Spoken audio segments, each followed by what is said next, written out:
All right, thank you so much.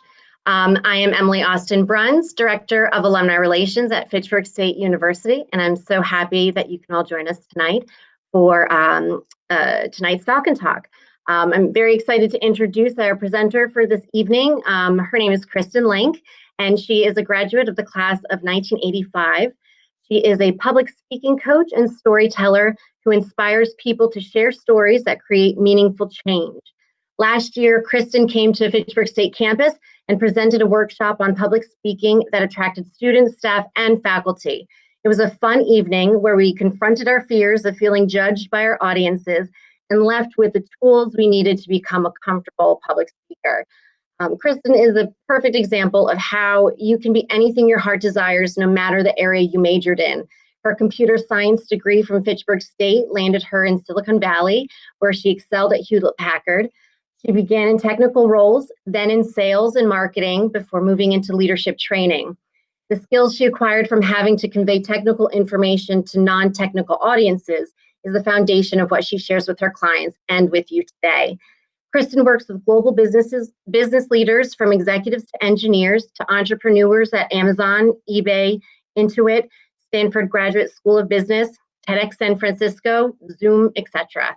She offers workshops, one-on-one coaching, and team coaching as well. So tonight we're thrilled to have Kristin join us all the way from California as she helps to elevate our virtual presentations from competent to captivating. So please join me in welcoming Kristin Link. Thank you. Thank you so much, Emily. It's a pleasure to be here. We have all seen some maybe very boring virtual presentations. In fact, I am working with a client here in Silicon Valley. I'll call him Nate. And he works for a company that all of you have heard of, so I won't use the name of the company specifically. But Nate is in the sales department there. And every year, his company has this great sales training meeting. The sales reps come from all over the world. They learn about their products and how to sell them. They have fun activities, etc. Well, as you can imagine, in 2020, that sales training needed to be just a little bit different. It had to be completely virtual. 2 days of meetings, 8 hours a day, virtual, instead of this fun activity that they used to do. So I talked to my client, Nate, and I said, how different was it this year because things were virtual as opposed to years back? He said, Kristin, I was bored. I was completely distracted. I wasn't captivated in any way. In fact, honestly, I was working on my golf swing. I was doing a little bit of doodling. I was checking the stock price. I really wasn't paying attention.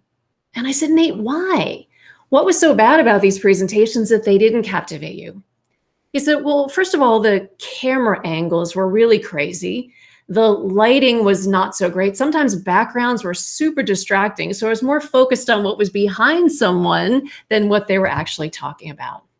Then he got into the delivery, how he noticed the people weren't really all that prepared. In fact, he could watch them as they were reading their notes that they had on their screen, their eyeballs going back and forth, never once looking into the camera and connecting with their audience. And then the next thing he was talking about was the content, that sometimes it just didn't have structure, or the flow wasn't right, or he just got completely lost.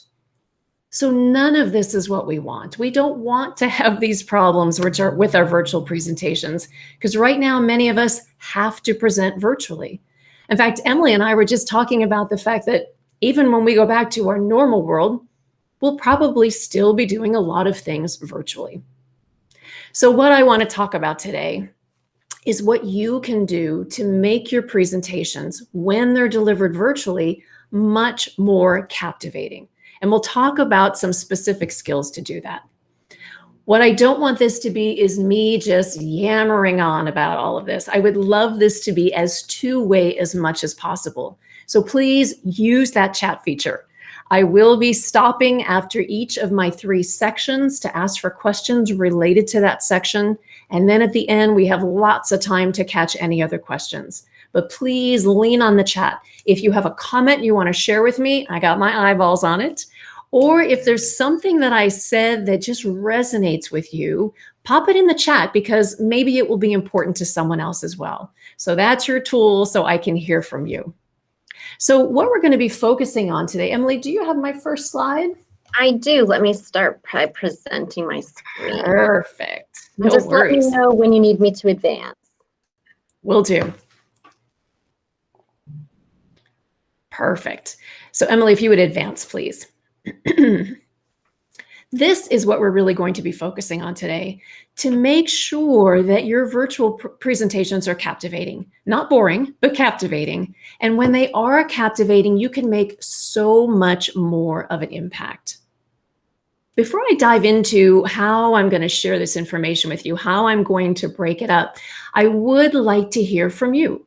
Those of you who are on the line, if you could just jump on the chat and tell me who you are. A student, an alum, faculty, staff, just whatever you can tell me about yourself and what virtual presentations you have to do. Because the more I know about you, the more I can customize this presentation. So if you would please just jump on the chat and tell me a little bit about who you are, what you do, and what virtual presentations you might be doing or have been doing.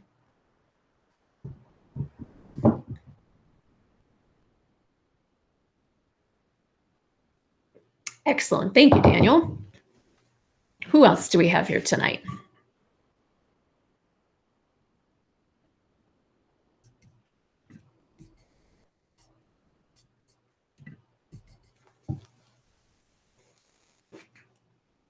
All right. Who are you? What you're doing?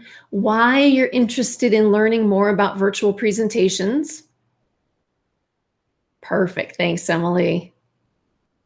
Great. Okay. Thank you. This is helping. Recording presentations. Absolutely. Institutional advancement. Love it. The best job and very important job as well. Hanscom. Perfect. Doing a lot of telework. Absolutely. A lot of meetings on things like Zoom. Perfect. So I'm seeing meetings. I'm seeing presentations, some events, certainly garnering donations, doing some business work, etc. So keep those in if you have more information. Again, this helps me understand a little bit more about you. So Emily, if you change to the next slide, please, we'll talk about how we're going to break this information down in order to really see what we can do to make our presentations captivating. The first thing is the setup. And specifically what we'll be looking at here is where in my office, where in my home do I physically need to set up, and where does my camera need to be positioned? So we'll get into all of that sort of pre-work before you begin your virtual presentation to make sure that you're looking as good as you possibly can on camera and making sure that your eyes and face are seen well. The second thing we'll be looking at is delivery.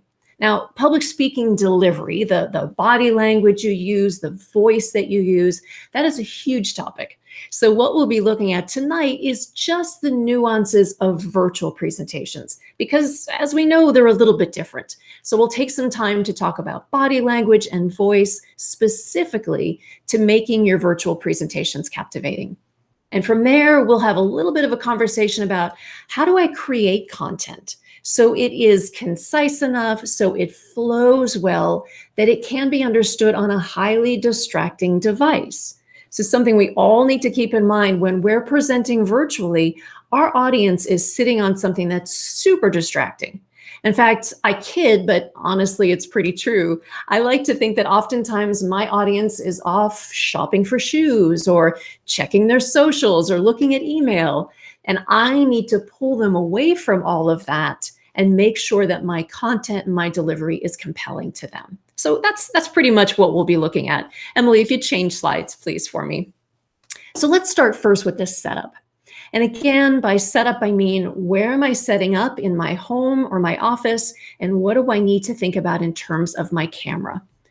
First and foremost, what I want you to be thinking about when you are setting up is your connection, your internet connection, your Wi-Fi. Quite frankly, if your connection isn't solid, nothing else matters, because you could have the best presentation and lighting and delivery in the world, but if you can't get a good connection, it's just not going to work. So if you know you have good Wi-Fi, use that. And some of us might have a little bit of sketchy Wi-Fi. But if it's a vital presentation, if you really need to make sure this works, consider things like tossing the other people in your household off of Wi-Fi just for a little bit, turning Wi-Fi off on your phone or off on your iPad, any devices that could be snagging a little bit of that Wi-Fi, try to minimize that as much as possible. In a perfect world, if you can, try to plug directly into something like a router. In fact, right now I'm in my home office. I happen to have a router right here on the floor, and I have a bright orange Ethernet cable that plugs right into my laptop. So I'm going a little bit old school, but we have a lot of us in the family hitting the Wi-Fi, and I don't want to take any chances. So again, if Wi-Fi is good, use it. See if you can get it all to yourself if something's really important. And if it's at all possible, see if you can connect into a router to make sure you have a perfect internet connection, or perfect enough, and don't have to worry about Wi-Fi. Job one, your connection. The second thing you want to be thinking about is your lighting. Lighting is super important. The thing that we really want to make sure is that people can see our face, and most specifically that they can see our eyes, because we connect well with our eyes. And we'll talk about that in a little more detail later. Right now for you, it's evening. For me, it's the afternoon. But just the way I'm located in my home, the sun is starting to go down. So I know I need to have a lot of lighting on me, or I'm going to get left in the dark. The key thing you want to think about with lighting is this: look into the light. What I mean by that is that you want your lighting in front of you as much as possible. If you can get in front of a window, that's going to be your sweet spot, especially on a sunny day. Otherwise, start to MacGyver it. Grab some lamps from around your house, get them in front of you to try to get as much light on your face as you can. What you don't want is having lighting behind you, because if a light is behind you, you can be completely silhouetted. You look kind of like a dark shadow, and no one can see your eyes at all. So again, your goal is to look into the light. I have a desk lamp crammed as close to me as I can right now, just so it's out of my frame. And I also have a ring light, one of those circular lights, in front of me to try to give me the light that you see on my face right now. Job number one, connection. Job number two, always that lighting. Make sure your eyes can be seen. The third thing to think about in terms of where you locate in your home or your office is what's behind you. Your goal is to make your background as non-distracting as possible. Now, Google Meet has a great option where you can blur your background, and that can come in super handy if you got some stuff back there you don't want people to see. If you're using a different platform where that's not a possibility, just get as much as you can off of shelves or walls behind you to keep it really simple. A trick is to back yourself into a corner or to back yourself against a wall. That way your camera angle isn't quite so wide and there's a little less chance of you having something distracting. You just want to make sure that there's not something busy going on. I was working with a client recently who had a window in her office, and as she and I were recording her presentation, cars were zipping by the window. It was incredibly distracting. So we had to do what we could to turn her around because she had no way to close that window so we wouldn't have that distraction. So for setup, connection, lighting, background, job one in terms of thinking where you're going to set up. Your second job is specifically tied to your camera. And here's the challenge with cameras. Tell me, if you would, on the chat, what device are you using right now to do your virtual presentation? Are you on a phone, an iPad, a laptop, a desktop? Just give me a sense of what device you're using right now for your virtual presentations. Okay, I'm seeing laptops, a lot of laptops coming in. Okay. So let's talk about laptops in particular. And we have a desktop, perfect, with a separate camera on the side and a mic. Great, we have a little bit of a mix. So let me talk about laptops and desktops, since that really seems to address all of your needs. Laptops are designed to be, well, on our lap, but most of us actually leave them on our desk. If your laptop is on your lap or your desk, your camera is much too low. Ideally, you want your camera placed at or above your eye level. And let me tell you, even for a short person like me, that's pretty high. So what you want to do is take some sort of measuring device. A tape measure would be ideal. If you don't have one, find a piece of string, break out dental floss if necessary, and just measure from the top of your desk up to your eyeballs, right to that eye level. For me, it's, I can't remember, 17, 18, 19 inches. It's much higher than I would have thought. Then what you want to do is measure from the top of the desk with that dental floss or whatever you got to the level of your camera in your laptop or desktop. If you have a laptop, it's probably much lower than that. So start to break out some stuff. I use Amazon boxes. They come in very handy for this. We literally keep extra Amazon boxes around the house for just this purpose. And your laptop will be unnaturally high. I mean, literally, you'll be typing like this if you need to take notes as you're presenting. But know that that is the height at which your camera needs to be. Now, if you're using a desktop and you have a camera separate, you've got a lot more flexibility because you could put that camera pretty much anywhere you want, even on a tripod. So again, your camera height ideally, and I see Tom making some changes right now, I love it. Ideally, you want to make sure that it is at or above your eye level. This is just a little more visually pleasing. We're not looking down at people when we're presenting, and just from an aesthetic standpoint, it's a little more flattering to the average person. So that's the angle that we really want to try to focus on. Now that you've got the height kind of figured out, we also need to give some thought to how far away from this camera do I need to be? Ideally, what you're trying to think about when you're presenting is framing yourself as much as possible. In fact, let me make sure I can see myself here. Framing yourself as much as possible. So you can see with my view, my head is just about at the top of my frame. My eyes are about 2/3 of the way up, and my shoulders are absolutely in my frame. So that's kind of the goal that you're shooting for. You want to try to fill in that center space as much as possible. Now, I'm not saying be scarily close to the camera so that you can see the pores in my skin, or in my case, the wrinkles near my eyes. We don't want that. But we want to make sure that you're filling the frame as much as possible so it sort of mimics being in person as much as we can do right now. Again, head near the top, eyes about 2/3 of the way up your frame, and your shoulders in. The shoulders are important to make sure you see your gestures, but we'll talk about that more a little bit later. So I just let out a lot of information there. Let me pause and see what questions you have that are related to setup. Camera, location in your home, lighting, Wi-Fi, background, etc. I'm going to pause and see what's coming in on the chat. Tom has a question, and Tom's question is about cameras on versus cameras off. And it's interesting, and Daniel, and I'll address your question as well. Cameras on versus camera off is a really interesting question because people have cultures in their organizations that may mandate one or the other.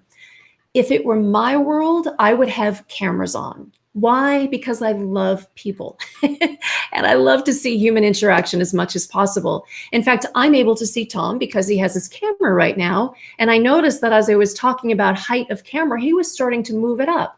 So I got to have an actual human connection with Tom, even though we're 3,000 miles away. So if you have some control over the situation, if you really want to make a human connection with someone, see if you can get cameras on as much as possible, keeping in mind that it is someone's preference. And of course, the host has no way of turning those cameras on, so it really is up to them. Virtual backgrounds. Let me talk to Daniel's question about virtual backgrounds. Daniel, I like virtual backgrounds, but I don't like virtual backgrounds. Let me elaborate. If you're in a situation where you have some chaoticness going on behind you, say you have a family and children could be running down, a virtual background is perfect. If you have some branding for your organization that you want to do, a virtual background could be perfect for that as well. So I think they're great for hiding things, for emphasizing things, and certainly for branding. As a person with long hair, they don't work well for me because virtual backgrounds struggle with hair, and you get all kinds of crazy shapes as you're dealing with that virtual background. But if you want to make them look as good as possible, make sure you have a green screen, and then you have the best chance with virtual backgrounds. I hope that's answered your question. If not, bug me again, ping me in the chat, and we'll take it up when we get to the Q&A at the end. All right. Emily, if you would turn to the next slide, please. Okay. So we've started to look at setup, kind of the pre-work that you need to do for your presentation. Let's dive into the whole delivery part. Again, public speaking delivery is a large topic. What we're just going to focus on here is how to make your virtual presentations a little bit more captivating, how it is different from standing on a stage or being in an office in front of people. The first thing we're going to focus on, Emily, next slide, please. There we go. The first thing we're going to focus on is your body language and nuances of working with a camera versus working live. And from there, we'll get into voice and some things you may want to consider doing to make yourself just a little more captivating. All right. If by chance your mind has kicked out to thinking about maybe your dinner or perhaps something you're going to do this evening, come on back to me. This is really, really important. The number one issue I still see with presenters, in fact, very famous presenters, is a lack of eye contact with the camera.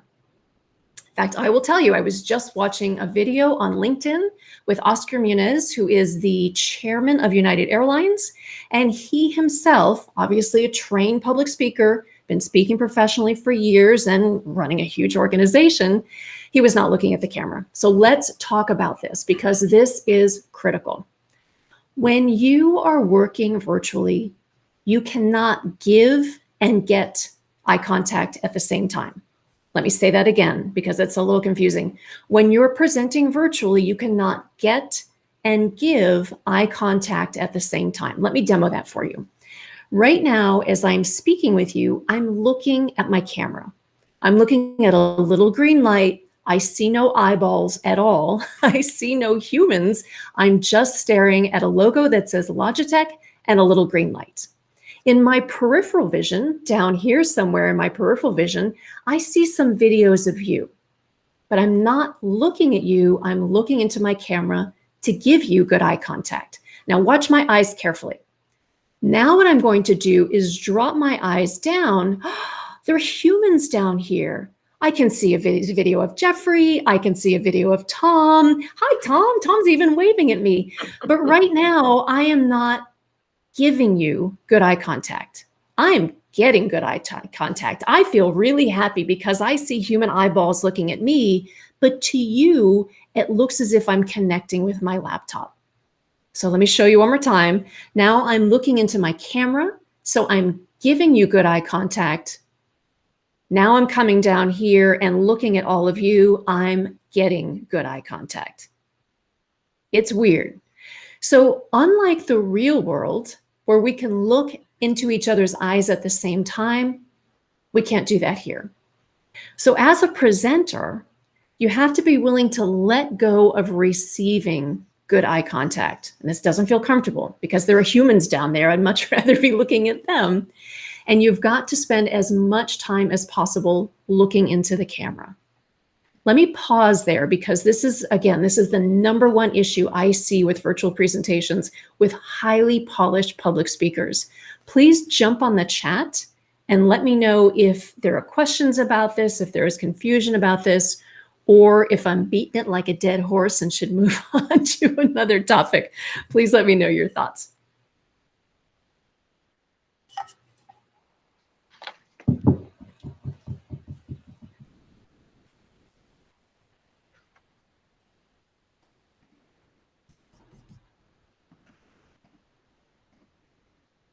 All right. Yeah.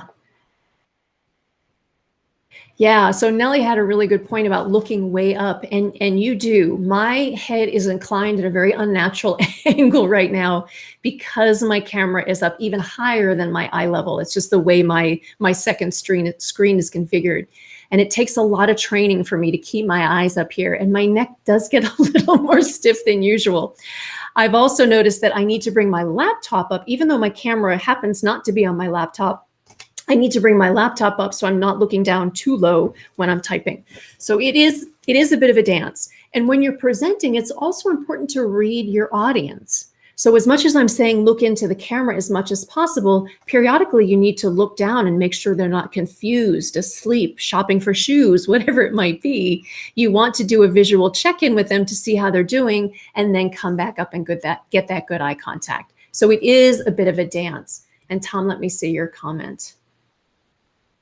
Yeah.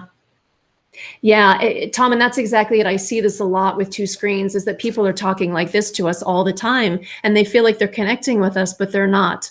So I have some videos on LinkedIn. Tom, if you want to share that with your colleague, I would be happy to help you out with that, because it's kind of an awkward thing to tell someone they're not connecting at all. All right, let me leave that alone, and we'll move on to posture. When we're giving presentations in front of large audiences or in offices or wherever it may be, we tend to know that good posture is important. But quite frankly, a lot of us are on our laptops all the time, and most of us sort of slump down onto our laptops like this. Keep in mind that when you're presenting, you don't want to present like this. You've got to be still having lots of good posture. Not only does it appear better, you look more confident, more professional, but you also have more access to your diaphragm. So you have a little bit more energy, a little bit more air that you can use to speak well. So keep in mind, although you're maybe in your home and you may be on your own laptop or desktop, make sure that posture is solid. And if you are a natural gesturer when you public speak, and I am, you've probably noticed, you want to make sure that your gestures are within the camera frame. Right now, I've dropped my camera down a little bit lower so that you can see my gestures naturally. Sometimes your camera angle might be a little tighter and the edge of your frame might be here. Just bring your gestures up a little bit higher to make sure that they're seen. Again, this is only if you gesture naturally. If you don't right now, don't force it. We got enough to think about. But if you do gesture, practice and make sure they're seen within your camera. The thing you want to avoid is gestures close to the camera. That's just scary. No one needs to see my hands that close, so my apologies for that. So keep them high if your camera angle is a little tighter, and make sure they're just a little bit closer to your body so they're not scary hands in front of the screen.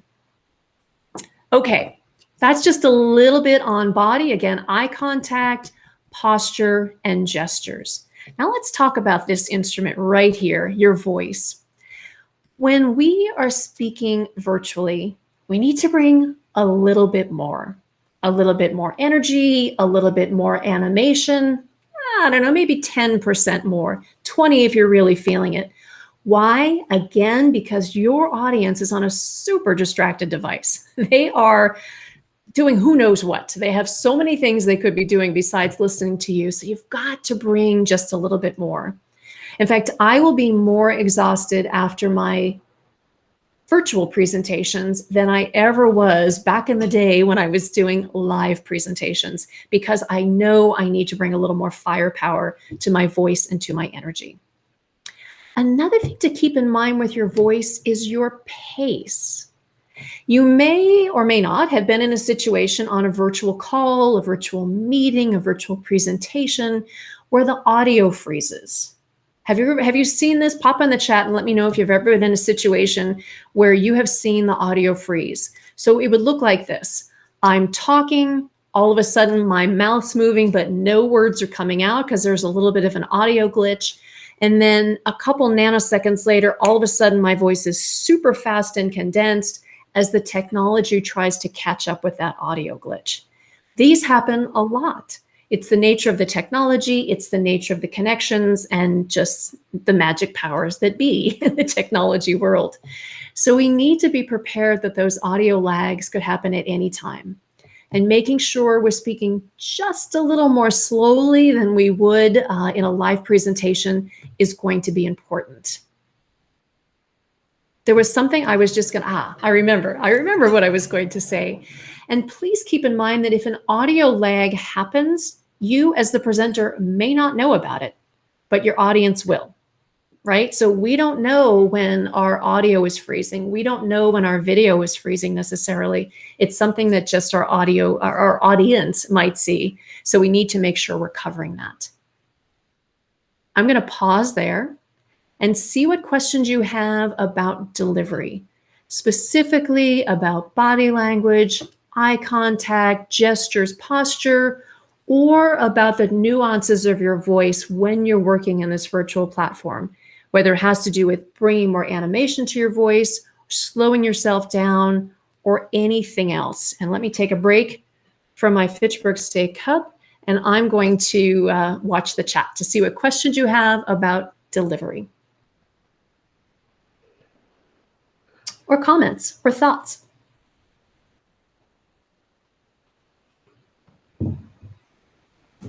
All right, while you're thinking about questions, I just thought of one other thing that comes up a lot. Clients have asked me, should I sit or should I stand when I do my virtual presentations? And that's a big decision.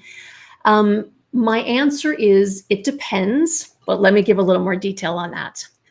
If you are a very confident stand-up public speaker, go ahead and stand up because you've done it before, you know you have some comfort there, you're good to go.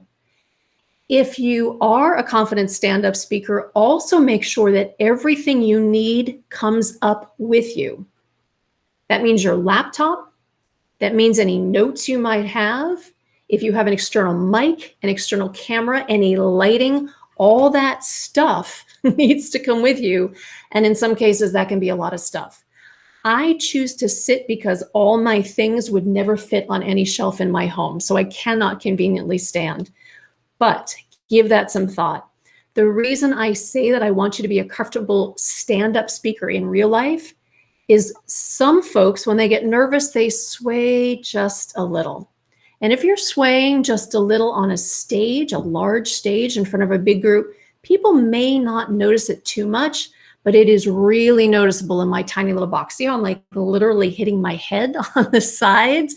We don't want that to happen. So if you're newer or maybe less comfortable with public speaking, I would recommend sitting.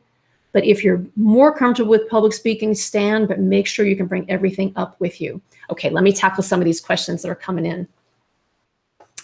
Tom is asking about scripts. And Tom, I'm going to hold that for my very next section where we talk about crafting it. And I would love to give you my opinion on scripts versus outline versus slides. We will get there. And if I don't, just let me know and I'll make sure I cover that.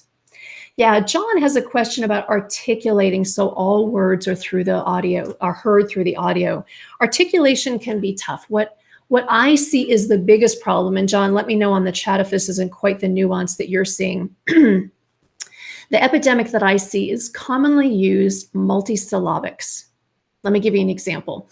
I was recently working with a client who was talking about Madison, Wisconsin. He lives in Madison, Wisconsin. He has heard that term all the time, but it literally came out as one 2-syllable word, Madison, Wisconsin.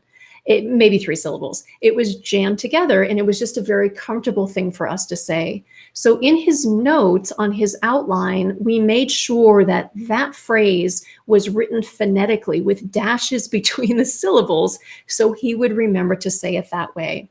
So John, my best advice is to record yourself, listen to that recording, show it to someone else, and see if there are words that you naturally don't articulate well. We all have them.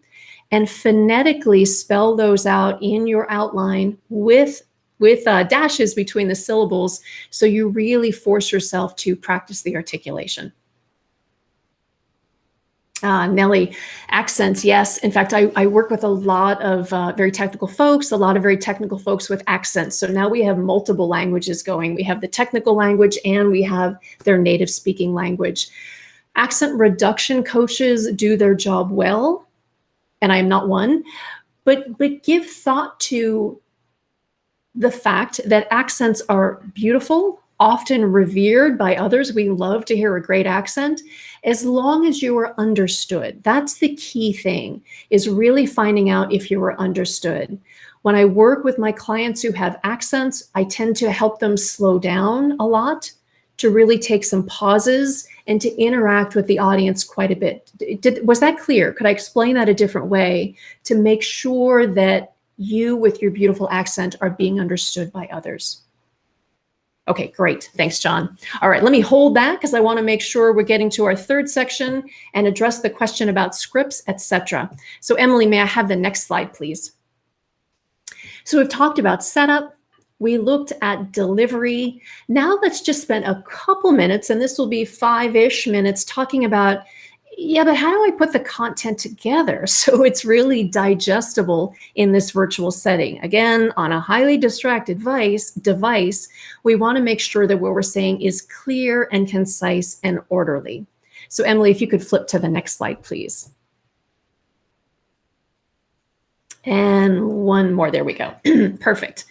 So again, if you're taking a little nap or mentally checking out or thinking about your cocktail tonight, come on back to me, grab your keyboard, grab your pen, whatever you got in your hand, and write these 3 things down. These are gold. This is the template that I use for everything I put together for me, for all my clients. Whether I'm doing an hour-long presentation, a multi-day workshop, or a 2-minute video, this is the format I use to put anything together, especially if it's being delivered virtually. Audience, key message, outline. Let's quickly talk about these. And these are an entire workshop, so know that this is just at a high level, but certainly there's a lot more detail that's here. Whenever you are presenting something, the first thing on your mind is, who's my audience? What do they care about? Presentations are not for us to dazzle our audience with our brilliance. Presentations are for us to make ourselves understood by an audience, to make them care about what they're saying so that we can make an impact. Again, it's for us as presenters to make ourselves understood so that people care about what they say so we can make an impact. It's all about them. So the more you know about your audience, the better you can customize the presentation to them. Remember, way back at the beginning of this, I asked you, who are you? What do you do? What sort of presentations do you do? That's important for me to get a better sense of who you are. No one wants a canned presentation. People want a presentation that they care about, that has to do with them. So take the time, if you can, to learn as much as possible about your audience. I was recently coaching a college student, actually, a friend of mine's son, who's doing some interviews. And of course, right now they're all virtual. And he was kind of struggling with, how do I do all this?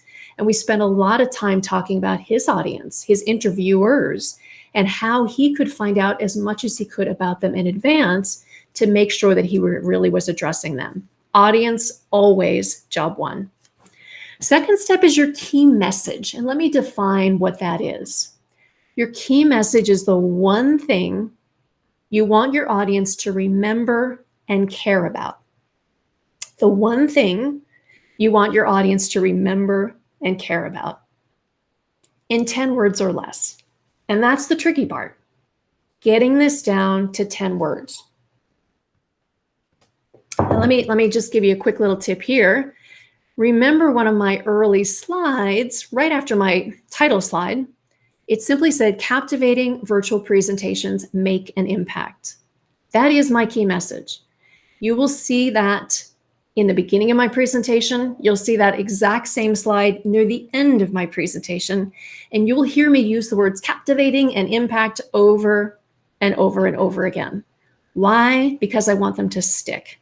Because that's my key message. It's the one thing I want you to remember and care about. So as you're putting together any presentation, think about that key message. It's kind of like the chorus to your song. It's something that's kind of snappy, hopefully easy to remember, and you mention it many times throughout your presentation. Absolutely at the end. You want that to be the residual thought. My goal is that a couple days from now, if someone walks up to you and says, hey, what was that Falcon talk about on Thursday night? You may remember the words captivate, captivating, and impact, and possibly you'll put together the whole phrase, captivating virtual presentations make an impact. Key message, work hard on it because it's what you want your audience to remember. Third step is an outline. Okay, here's time for confessions. Everybody ready for a little confession time?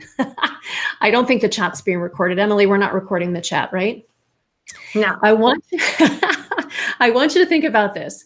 If right now I told you you needed to put together a presentation to deliver next week, would you start with slides? Would you start with a word-for-word script?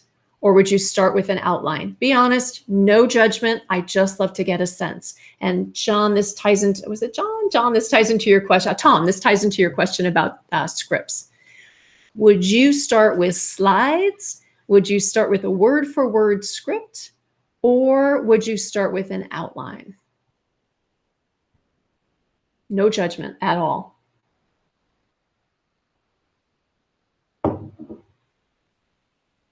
All right, John and Nellie, we got some outlines. We have a slide or outline. Nice way to, to kind of go either way. Perfect. Okay. Anybody else willing to join the confessional? All right, I'll keep an eyeball on that. So this is great news. What I see a lot here in Silicon Valley, there we go, Tom's coming in with the slides, all perfectly fine.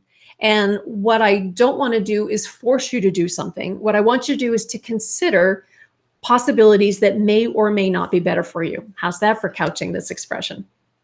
What I'd like you to think about is considering starting with an outline, and here's why. If you have your key message, you kind of have the headline or the title to the story that you're about to tell. If you start with an outline, you can keep things simple. I find that when my clients dive right into slides or dive right into word-for-word text, they're down in the deep end of the pool immediately without taking a step back and really thinking about, what do I even want to say? Now, let me give you an example. Again, my key message for this is captivating virtual presentations make an impact. The three pieces in my outline are setup, delivery, and create. I am a three things person. I'm a storyteller, beginning, middle, and end. It's just natural for me. We know we remember three pieces of information quite well. So I often will chunk things into three pieces. You may need more pieces. You may need to chunk it into smaller components. But the reason I recommend starting with an outline is it gives you all sorts of flexibility. I have had to give a presentation similar to this in 5 minutes. I have given a presentation similar to this in 2 hours. I've given this presentation to people who are super technical. I've given it to people who are focused on sales. So if I work from an outline, my topics and my chunks stay the same, but I can shift things around from that outline depending on my timing, my audience, etc.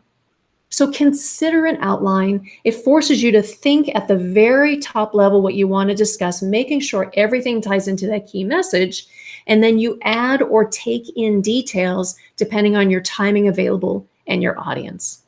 Now, I'm not sure I've sold anyone on the concept of outlines, but just give it a thought. It allows for the most flexibility, and I can't tell you how many times I'm coming in the door ready for a 45-minute presentation. They say, oh, Kristin, we had to cut your time. You only have 30 minutes. With that outline, I know exactly what I'm pulling out, and I can tighten things up. It creates elasticity with your presentation preparation. I just like to say that word, elasticity. All right, we are getting close to the end of our presentation. Emily, could you flip to the next slide, please? Yeah. Now, some of you might be thinking, public speaking was hard enough. Now we're adding technology and virtualness to it. I'm not so good at this. Allow yourself to persist. Allow yourself to be a learner. So many people, when they find out what I do for a living, say, oh, I am not a good public speaker. And I ask them to add the word yet to that end of the sentence. Be a learner, persist, keep practicing. The rule of thumb for presentations is 1 hour of preparation for 1 minute. I was coaching a presenter at TEDx San Francisco. She was the most rock solid presenter we had in the lineup of about a dozen. And I finally pulled her aside in the green room and I said, Olga, what made you so smooth with your presentation? She goes, oh, I just prepare 15 minutes every day for 4 months. So that repetitive repetition, that is not what I want to say, that repetitive practice enables this to really settle in and move from something that's a little chunky coming out of your mouth to something that's a little robotic coming out of your mouth, ultimately to something that's very smooth. So that practice piece is so important, especially if you're delivering virtually. All right, let's wrap this up and see what questions you have. Emily, next slide, please. So what we talked about was our setup. First of all, making sure that you're in the right position of your home, of your office, checking that your connection is solid. That's the first thing you really need to think about. What sort of lighting do I have? Again, look into the light is what you're really striving for, as well as what's behind me. And can I clear anything out or consider something like a blur or a virtual background? From there, we talked about the camera itself. Make sure you're getting it up at or above your eye level as much as possible, and monkey with the distance just a bit. So you are framing yourself so you can take up real estate, make sure your gestures are seen, and try to be as in person as you can in this setting. From there, we went into delivery. We started by talking about the number one problem that I see. Put in the chat, who can tell me what the number one delivery problem that I see, even with very polished public speakers?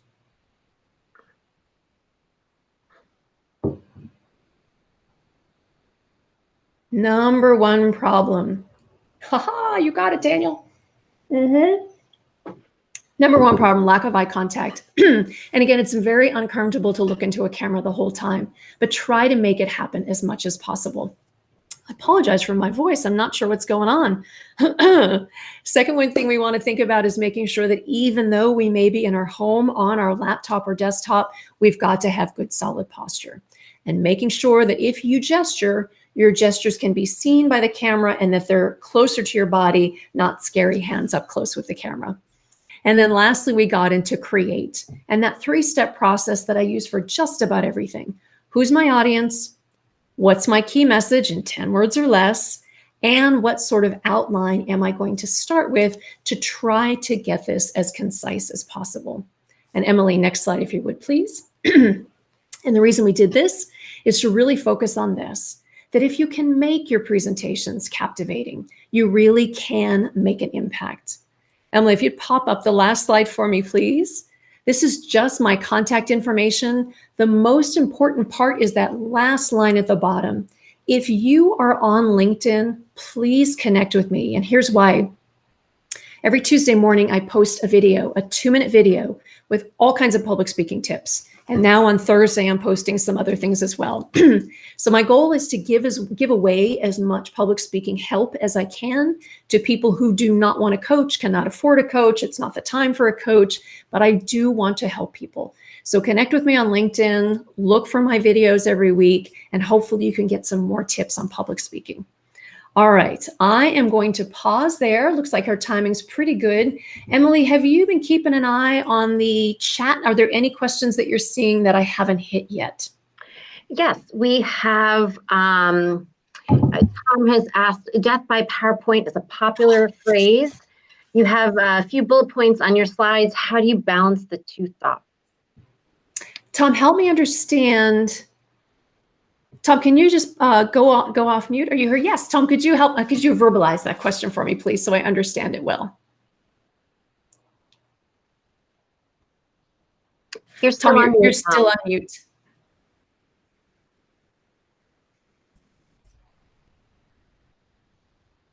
It's that little microphone icon. Oh, okay, there you go. We got you. The whole idea is to balance a slide that has 100 lines on it with every piece of information you could imagine, with what you're doing, which is 3 pieces of information that doesn't allow me to know what you really were talking about afterwards. Print out the slide. So to me, it's a trick. You want to have enough information to remind the person of what you rambled on about, but not too much information so as to just overwhelm him or her. And we have that problem in the Air Force, which is why I'm sharing it. Ah, okay. Thank you, Tom. Thank you. Yes, and the real goal with your slides is to make them as much as possible like a billboard. Billboard theory states that a billboard is fully understood in 4 seconds or less, or else you get in a car crash. So we don't have the car crash situation here, but really that's your goal, for someone to understand your slide in 4 seconds or less. So my objective is to keep my slides as minimal as possible. Why? Because I'm the presenter. I'm the font of knowledge in this situation, not that slide that's behind me. So I tend to keep my slides as just a structure for my audience to know where I am and where I'm going. But if I sent my slides to them, it really wouldn't give them a whole lot of information. Now, I work with clients who need to send their slide decks in advance. I work with a lot of entrepreneurs who are getting funding from venture capitalists. And so they will create 2 slide decks. One where they're presenting, which is minimal and clean like mine, and one that has all the details so they can email that to be read either in advance or after their presentation. And it is a balancing act, Tom. I couldn't agree more. Let me ask one quick follow-up, and then I know you got other stuff. You talked about what you would do and how you would influence someone. Yeah. But sometimes organizations have their own way of doing it. And you and I are down at the bottom of that food chain. And not to put pressure on you, but I'd love to know how you change the top behavior. Oh, Tom, that's a long conversation. I think the shortest thing I can say is lead by example. And if you are giving presentations to try to do something different, to show this is more impactful, to get some data that really shows this, I'm trying to think if I can put my hand mentally on an article, but I can't. But there is data that shows that if we have too much information on a slide, it takes us much longer to make a decision with too much information, and we can make decisions much more quickly with less information. There's a principle that I'm not remembering the name of, but unfortunately, it's a long conversation, Tom. I wish you luck. All right, Emily, what else do we have? A question from Daniel. Should you use a microphone headset or just use the one on your laptop? Let's talk about that, Daniel. The short answer is it depends. If budget is a concern, use what you got, quite frankly. If you have flexibility with budget and you need to look and sound great on your presentations, I have to, given what I do, then I would consider adding on. As you can see, I use AirPods because I like this just for the speaker. I like to kind of keep things right in my head and not disturb the rest of the family. I also have a Logitech Brio, which I put on top of my second screen. So it is right up about here. And I find that camera to be a higher quality camera than what I could get on my laptop. And I want to say that was a $250 investment, something like that. I'm not quite sure. I also have a blue microphone that I keep here on my desktop because I love the sound of a voice. And I really want to make sure that my voice is picked up as well as I can. But for day-to-day things, if your audio and your video is not absolutely critical, what you have on your laptop is probably pretty good. I'm just a bit of a quality fanatic with these sorts of things.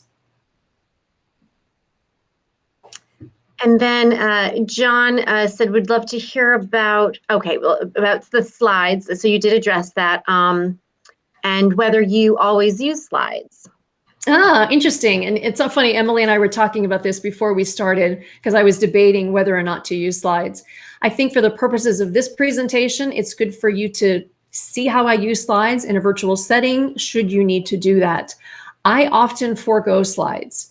Again, I love people and I love to be talking one-on-one with them as much as possible.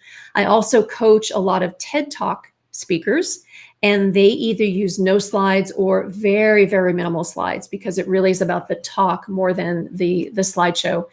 So it's a tough one, Tom, in terms of what you choose. I will use a slide if I have to.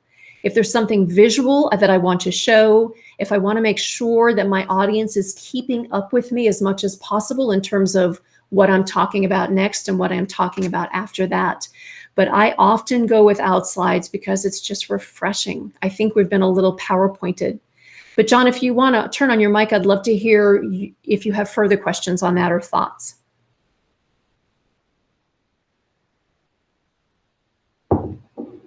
All right, we'll move along.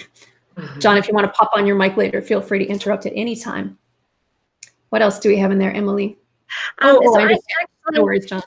I actually had a question. For faculty, a number of faculty reached out to me ahead of this talk saying, I just can't make it. Are you going to record it? Can I see it later? And so, for content in a classroom, there's just so much, right? Yes, you have your key message, I would presume, but how do you hone in? What would be your recommendation for when you do have just so much content? It's hard. Honestly, I feel for teachers. I really do, because there's so much they need to get across, and they're on a very distracting devices with potentially distracted students.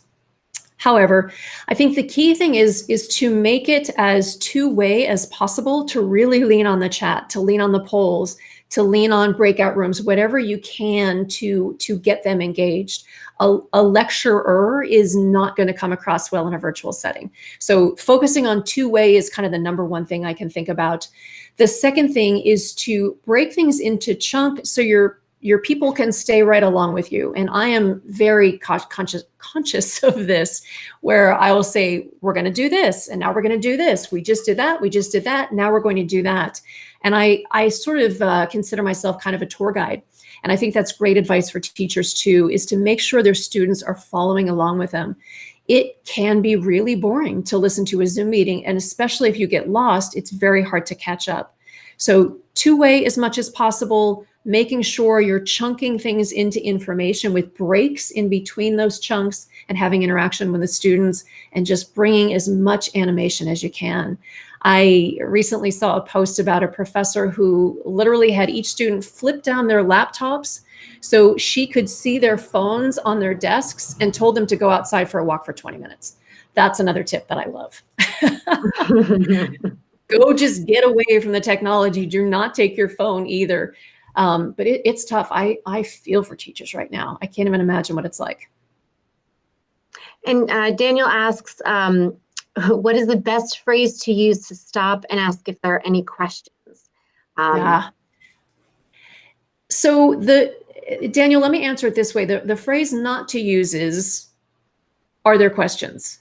Because it's easy to give a quick no and move along. And hopefully I didn't use that phrase. I think I've trained that out of myself, but you'll see in the recording. The phrase I tend to say is, what questions do you have? Let me stop here and see if you have questions about this section. Let me make sure that was clear. The more open-ended you can ask that question, the more possibility you have of getting answers. Another tip, Daniel, is to prepare questions yourself. So for each of our sections here, I had a question ready to go. In fact, at 5:30 this morning, this is what woke me up. I realized, I don't have a question prepared for each section. So if things get quiet, or if it takes a long time for the chats to come through to me, which it does, it's a very long pause, have a question prepared on your own. In fact, I think I used one at some point, and just say, a question I often get asked is this. And that kind of skids the wheel, gets things going, gets the juices flowing, and it may even just get some other questions going for you. You also asked, is there a way to see if your audience is following and understanding? So checking in for that as much as possible. Again, breaking contact from the camera, looking down at them if their cameras are on to see if they're completely asleep, looking perplexed, or right there with you, but also just verbally checking in. Hey guys, jump on the chat. Let me know if that made sense. If not, I'll give you some more explanation. Raise your hand like this if your camera's on, if you understand, otherwise don't. Send me a private chat. This can be really helpful too, because if there's embarrassment about not understanding something, if you use a poll, that's a great way to check for understanding, because polls can be completely anonymous. I don't know about on Google Meet. I'm more of a Zoom user, but I can set out a poll to people and say, what's your level of understanding? It's anonymous to them. It's anonymous to me. I never know who is giving me that information. And that's a great way to anonymously check for understanding as well. So we're at 7 o'clock right now, and we're certainly flexible if people have a number of questions. I do want to check in to make sure that I didn't miss something from the chat. So if there is something else, either that you asked and hasn't been addressed yet, or something else you'd like to ask Kristin, please feel free to, you can certainly use the chat. You can certainly unmute yourself, whatever you feel most comfortable with.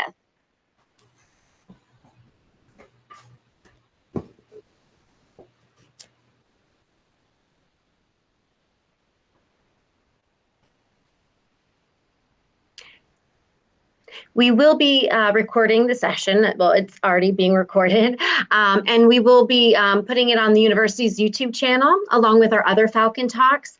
And we'll be sure to, let faculty, staff, and alumni know when they're being made available. And we'll do that with the monthly e-newsletter and by social media as well. So just keep an eye out for that announcement. But we will be making it available.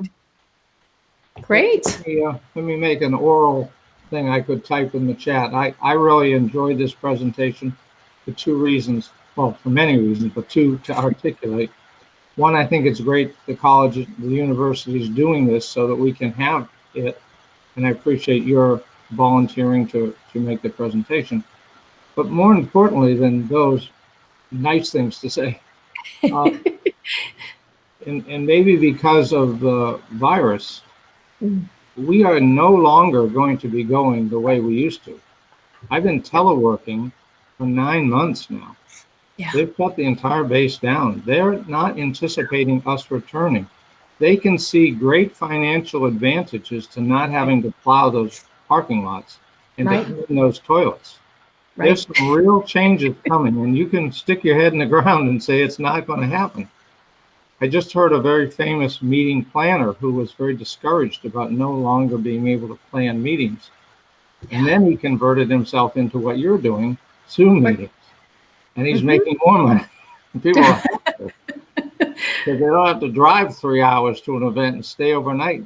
So what you're doing is very important, and it is essential that the university integrate this thinking into everybody's thoughts. So thanks an awful lot. Appreciate it. Oh, thank you, Tom, for that. You are very welcome. And I couldn't agree more. Even if things start to open up at some point, we will still be doing a lot of things virtually. And that financial savings is a huge piece of it, as well as the mental and physical wear and tear of traveling. It's just much more efficient to do many things this way. So I couldn't agree with you more, Tom. Thank you for that.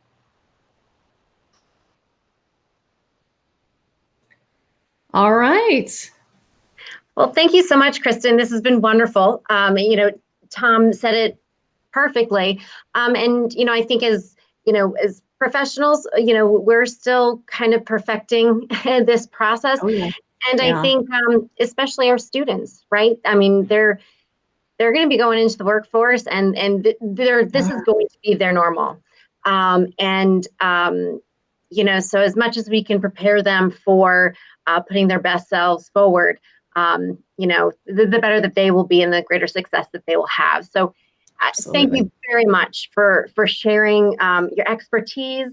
And it's always great to, showcase an alum, especially who's been able to take, her degree, very specific in computer science, right? But that doesn't pigeonhole you to just computer science. You could take your degree anywhere. And so it's always nice to be able to let students know that even after graduation, they have so many possibilities, and really the world is so open to them. So thank you for sharing all of that and all of your expertise with us tonight. We really appreciate it. You're welcome. You're welcome. And I wish all of you a good evening. In fact, I'll get my swag on. A good evening and a good holiday. Now I'm all swagged out, ready to go. And I thank all of you. Go enjoy your evening, your holiday season, and I wish a much better 2021 for all of you. Thank you. You as well. All right. Take care. Bye-bye.